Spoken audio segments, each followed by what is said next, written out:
Well, Davis appears to be taking a harder line in the negotiations than May's speech had suggested as divisions remain on key issues. Now, the director of Open Europe, Henry Newman, is here. Henry, great to have you on the program. Thank you so much for coming on. When you look at negotiations, it's a lot of it is posturing, right? A lot is kind of game theory, and it's like a game of chess. How do we know about how they will end up? Well, I don't think we know completely how they're going to end up. I think what's happened is, as you said, the Prime Minister brought things forward at Florence. She made various concessions. She put quite a lot of new policy on the table.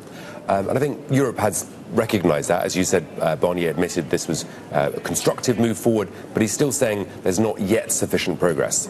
There's two more rounds. Well, there's the round of talks has just finished, and there's one more before the crucial council meeting in October, where the heads of governments and heads of states will get together and decide whether Britain's green light to talk trade or not. I mean, the negotiations are pretty clear, right? It's commission to commission, or David Davis with Commissioner Barnier, and they talk first about divorce bills and some other rights. The UK is very keen to talk about trade straight away. Can Angela Merkel or Emmanuel Macron step in and make that happen? Well, I think they should. I mean, I think there's, but I'm not sure they will. I think there's no reason inherent in the treaties or anything in European law that says that we have to settle these questions of the money or anything else first. That was a political decision by the European Union. And it's also a political decision on their behalf whether we've made sufficient progress. There's no test in law as to what that amounts to.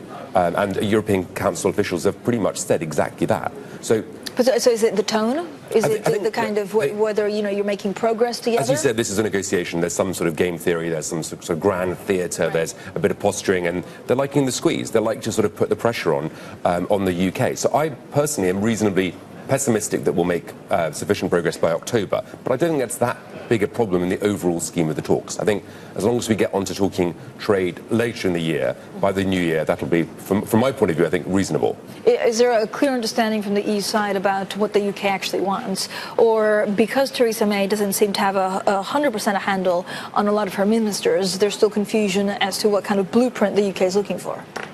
I think that this is a very difficult constitutional question, so inevitably there's some discussions inside the cabinet and there's some degree of disagreement. But I think we've got a clear policy. We're leaving the single market, we're leaving the customs union, and at Florence we also found out we're having a standstill transition where for 2 years pretty much nothing will change other than the fact that we're leaving all the institutions. So I think that's quite a good degree of clarity. What I think we need more from the UK from is what sort of country are we going to be like after Brexit?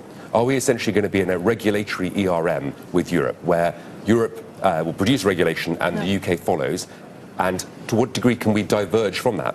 Some people within the cabinet want a situation where we can only diverge if we ask permission first from the EU. I think we need to be able to set out our own path.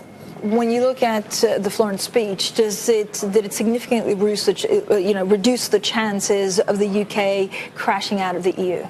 I don't think it was ever likely that we're going to crash out of the EU. I think it's important in a negotiation that you say that you're prepared to walk away. That's I think any sort of business negotiator would advise something along those lines. And indeed, we saw Mervyn King saying it was very important that the UK maintain such a position. But I don't think anybody on the UK side ever wanted to walk away. And I think that is getting less likely.